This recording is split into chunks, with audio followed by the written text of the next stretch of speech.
Hallo liebe Bootsfahrer, ich bin Elias von eBootsmotoren TV und ich zeige euch heute, wie ihr innerhalb von wenigen Minuten den perfekten Elektroantrieb für euer Boot findet, ohne den Überblick im großen Angebot zu verlieren.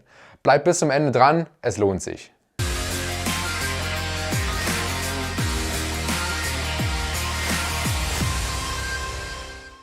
Wir standen 2018 ziemlich genau vor dem gleichen Problem. Wir wollten ein Hausboot mit einem Elektroaußenborder ausrüsten und vermieten. Damals haben wir dann wochenlang das Internet durchforstet und Angebote eingeholt. Da haben wir schnell gedacht, das muss einfach besser funktionieren und schneller gehen vor allen Dingen.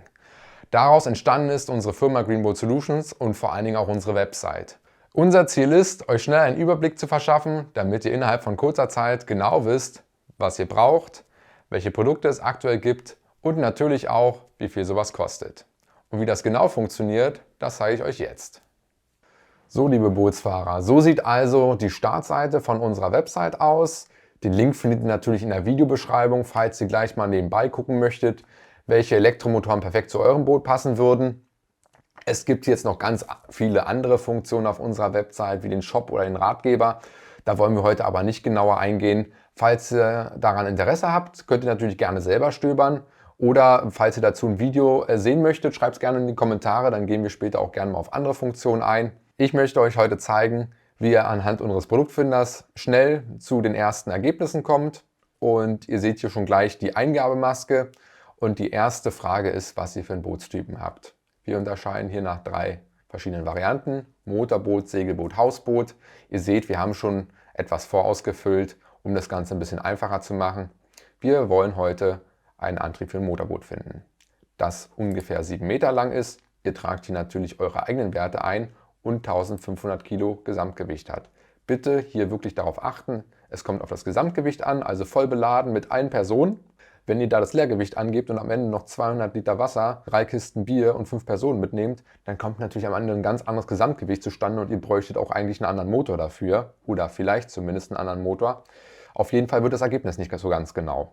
Der Motortyp ist wichtig auszuwählen, weil wir einfach nicht Außenborder mit Innenbordern vergleichen können in den Ergebnissen. Oder wir könnten zwar, wir wollen es aber nicht, weil wir glauben, dann würde es noch unübersichtlicher werden. Das heißt, wenn ihr euch noch nicht ganz sicher seid, welchen Motortypen ihr da sucht, am besten fragen, anrufen oder auch einfach mal beides machen. Erstmal Außenborder und dann Innenborder gucken. Vielleicht gibt es ja eine bessere Alternative für euch. Dann die letzte Eingabe, die ganz wichtig ist für die Batteriegröße, ist die Fahrzeit. Ich denke, dass mit 4 Stunden sind die meisten Bootseigner ganz zufrieden erfahrungsgemäß. Falls ihr ein bisschen mehr Reichweitenanspruch habt, könnt ihr natürlich auch mehr eintragen. Bitte nicht vergessen, man fährt nicht die ganze Zeit ein Boot, man steht auch mal ab und zu. Deswegen, wir versuchen das möglichst immer genau zu dimensionieren. Und später kann man ja natürlich das auch nochmal erhöhen. Jetzt haben wir alles eingegeben und drücken mal auf Weiter. Und ihr seht schon, damit ist es noch nicht getan. Wir wollen doch noch ein paar mehr Eingaben von euch haben. Und zwar hier geht es los bei Verwendung. Da wollen wir nochmal wissen, wie ihr den Motor denn wirklich verwendet. Also braucht ihr das als Hauptantrieb oder ist das nur ein Hilfsmotor? Ganz wichtig für die Leistungsbestimmung, weil wenn ich diesen Motor nur als Notmotor nehme, also als Zweitmotor oder nur für Hafenmanöver, dann brauche ich natürlich viel weniger Leistung, als wenn es jetzt ein Hauptmotor wird. Dann Schaftlänge, denke ich mir auch relativ selbsterklärend. Wenn man einen Außenborder hat, braucht man die Eingabe natürlich nur. Hier auch, falls ihr nicht wisst, ob ihr jetzt einen Kurz- oder Normalschaft oder Langschaft braucht. Das richtet sich meistens nach dem Boot, also vielleicht guckt ihr, welchen Motor ihr aktuell habt. Oder wir haben hier an allen Fragen, haben wir auch immer ein Fragezeichen dran. Da wenn ihr darauf klickt, dann werden euch noch ein paar Informationen gegeben, die euch eine kleine Hilfestellung geben sollen beim Ausfüllen. Hier wird zum Beispiel genannt, wie ihr die richtige Schaftlänge bestimmt. Dann ist noch wichtig, gerade beim Außenborder, wie der Motor bedient werden soll, also mit Pinne oder mit Ferngas. Hat natürlich einen deutlichen Einfluss auf die Endergebnisse, weil es gibt einfach nicht jeden Motor mit Ferngas oder mit Pinne. Ist, denke ich mal, auch selbsterklärend. Ihr wählt einfach das aus, was ihr braucht. Wir haben hier mal ein kleines Kajütboot mit Lenkradsteuerung, für das ich durchgehe, und deswegen habe ich Ferngas ausgewählt. Dann die 2 letzten Fragen richten sich einmal nach dem Fahrstil. Also seid ihr gemütlich in Verdrängerfahrt unterwegs, was so üblich ist für Elektromotoren und wo die auch wirklich ihre ganze Stärke zeigen können, weil Elektromotoren einfach super effizient sind im Teillastbereich, oder ob ihr den Motor für ein Sportboot und Gleitfahrt benötigt. Hier muss ich aber gleich dazu sagen, falls ihr ein Sportboot habt, dann sind die Ergebnisse wirklich nur als Richtwert zu nehmen, weil natürlich das so bootsspezifisch ist. Am besten fragt ihr dazu lieber an. Die letzte Frage richtet sich nach dem, wo ihr euer Boot liegen habt. Also zum Beispiel, wenn ihr es am Rhein habt, brauche ich jetzt einen größeren Antrieb als jetzt zum Beispiel bei uns in Berlin oder an der Küste. Da ist natürlich, wählt ihr einfach das aus, was für euch zutrifft. Das hat natürlich Einfluss einfach auf die Leistung, die wir benötigen für den Motor oder die wir mindestens empfehlen, weil das sind ja am Ende alles nur Empfehlungen, damit ihr schnell einen Überblick erhaltet. Und dann gucken wir uns mal das Ganze an, was mir hier jetzt ausgeschmissen wird. Und ihr seht, es werden schon direkt Komplettsysteme angezeigt. Ganz wichtig für uns ist, dass wir das einfach sehr objektiv nach Preis aufwärts sortieren. Ihr könnt hier eine andere Sortierung auswählen, aber das machen wir einfach aus Transparenzgründen, dass uns da niemand was vorwerfen kann, dass wir da besonders Hersteller bevorzugen oder halt nicht. Hier an der Seite seht ihr nun die Berechnungsgrundlagen für die Systeme, die jetzt zusammengestellt worden sind. Und zwar wurde anhand der Eingaben eine Mindestleistung von 2,3 Kilowatt bestimmt. Das errechnet sich in dem Fall aus 1,5 Tonnen mal Leistungsfaktor 1,5. Das ist wirklich die Mindestleistung, die wir empfehlen. Größer geht natürlich immer. Und der rundet jetzt hier, deswegen kommt da nicht 2,25 raus. Ich hoffe, ihr verzeiht uns. Dann die Mindestkapazität wäre 3 Kilowattstunden. Das errechnet sich tatsächlich über einen Richtwert, den wir immer verwenden. Hier kommt eine Mindestkapazität von 3 Kilowattstunden raus. Und zwar errechnen wir das wie folgt.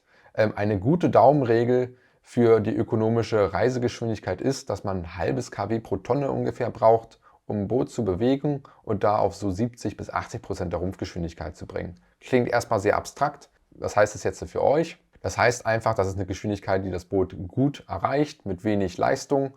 Und da habt ihr einfach das Beste aus Reichweite und Geschwindigkeit. Mit mehr fahren könnt ihr natürlich immer.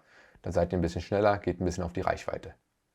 Aber wir wollen natürlich hier erstmal möglichst genau das bestimmen. Und dann will ich noch kurz auf die Filter eingeben. Wenn ihr jetzt schon wisst, naja, ich habe noch eine 24 Volt Batterie, alles höher will ich nicht haben, könnt ihr das auswählen, wird das dementsprechend gefiltert und die Systeme schon ziemlich stark eingegrenzt, wie ihr seht.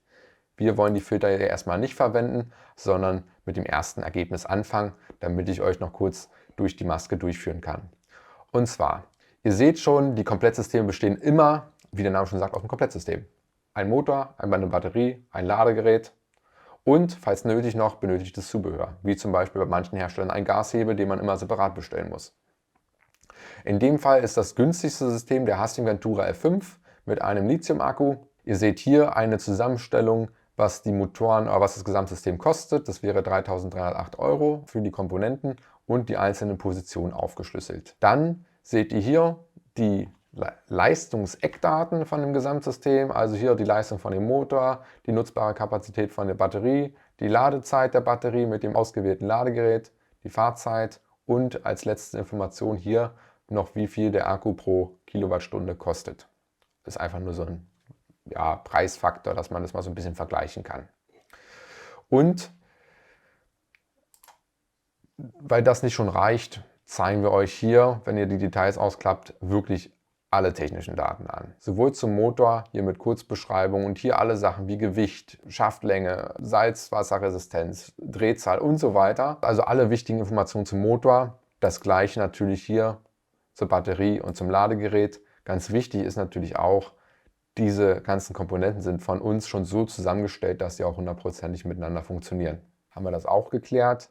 Jetzt der nächste Punkt, das nächste Feature, wo ihr noch ein bisschen rumspielen könnt, um zu gucken, na, die Batterie, die passt mir gleich von den Eckmaßen nicht. Was gibt es denn noch?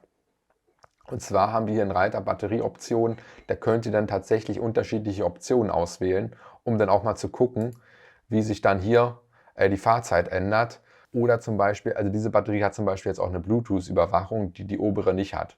Also das sind so einfach Sachen, da könnt ihr dann halt wirklich noch das System individualisieren. Wir zeigen am Anfang immer die günstig möglichste Option an.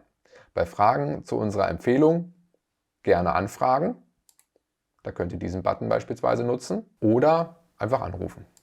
So, ich denke, ich habe euch jetzt hier alles gezeigt. Das heißt, wir klappen das mal ein und vielleicht noch mal kurz zeige ich euch mal, wie viele Ergebnisse hier wirklich angezeigt werden. Also ihr bekommt hier schon einen ziemlich guten und ziemlich schnellen Eindruck, was es alles so gibt. Kommen wir vom Husqvarna noch mal kurz zum ePropulsion Navy 3 Evo, was ja der zweite Motor ist. Und da ist die Besonderheit, dass nur ePropulsion Akkus auch empfohlen werden, weil die Motoren einfach mit den eigenen Akkus von ePropulsion am besten funktionieren, weil dann die Informationen wie Restfahrzeit, Batteriestatus und aktueller Verbrauch einfach am genauesten angezeigt werden kann. Ihr könnt auch andere Batterien verwenden, da braucht ihr dann aber einen separaten Batteriemonitor, um diese Informationen auch genau zu bekommen. Als letztes zeige ich euch noch, was passiert, wenn man auf mehr Infos klickt. Ich denke, da habt ihr schon die ganze Zeit gespannt drauf gewartet. Tun wir das Ganze mal und dann seht ihr, wir springen jetzt doch in unseren Shop. Und ihr fragt euch sicherlich, wo die ganzen anderen Sachen hin sind, wie der Akku und das Ladegerät und so weiter. Das finden wir gleich, indem wir hier auf den orangenen Button klicken. Der führt uns in den Produktkonfigurator, wo man wirklich alle Optionen sich ansehen kann. Und das drücken wir auch gleich mal, weil der führt uns dann zum Ende der Seite. Also ihr könnt auch einfach runterscrollen, dann findet ihr das auch. Und ihr seht noch vor allem die ganzen anderen Informationen, die dazwischen sind. Hier seht ihr die ganzen Teile, die ausgewählt sind, und zwar den Motor, die zwei Akkus, das Ladegerät, die Fernsteuerung, den Busterminator und ein Kabel. Also das sind die zwei Zubehörteile, die noch angezeigt worden sind, und hier noch die ganzen anderen Optionen. Also man kann noch eine Antikavitationsplatte nehmen, einen Fernschalter für den Akku und so weiter und so fort. Da könnt ihr euch dann wirklich noch euer System anpassen, so wie ihr es wünscht. Zum Beispiel einen seitlichen Gashebel, wenn die Installation anders benötigt wird, könnt ihr hier alles auswählen. Ihr könnt auch, das ist vielleicht noch interessant, hier auch, wenn ihr zwei Motoren möchtet, für eine Doppelmotorisierung könnt ihr das auch mal 2 nehmen, dann rechnet ihr das gesamte System mal 2. Also da kann man einiges machen und individualisieren. Nutzt das bitte, ich denke, das ist am interessantesten, weil hier unten am Ende wird einem immer gleich alles angezeigt, was man ausgewählt hat, auch mit Preis. Und so kriegt man am schnellsten und besten einfach einen Überblick, was man braucht, was man ausgewählt hat und auch was es kosten würde. Wenn man dann schon was sich ausgesucht hat, was interessant sein könnte, und man hat dann noch eine Frage, ob das so geht, oder generell, man will einfach eine Nachricht schicken und zum Beispiel einen Beratungstermin vereinbaren, kann man hier klicken, das ausfüllen, und dann kommt das bei mir an und dann weiß ich genau, worum es geht. Als letztes noch kurz, was sind hier noch interessante Informationen auf der Produktseite neben dem Produktkonfigurator. Hier sind noch Downloads, das heißt, ihr findet bei jedem Produkt bei uns immer einen Download-Bereich, wo ihr zum Beispiel die Zeichnung downloaden könnt, die Bedienungsanleitung, weil sowas wie Kabellängen und so weiter, das steht vielleicht nicht unbedingt in den Details bei uns auf der Website, aber in der Bedienungsanleitung steht es in jedem Fall. Das sind auch die meisten Fragen, die wir am Ende bekommen. Also wie lang sind die Kabel, wie dick müssen die sein und so weiter und so fort. Also das ist natürlich hier, findet man viele Informationen. Falls doch irgendwas fehlen sollte, ruft einfach an oder schreibt eine kurze Nachricht. Das ist unser Job, da kümmern wir uns gerne drum. Ich hoffe, das Video hat euch gefallen und ihr findet euch jetzt gut bei uns auf der Website zurecht. Wenn das Video für dich hilfreich war, dann gib uns einen Daumen nach oben, abonniert den Kanal und schau dir das nächste Video an. Mach's gut!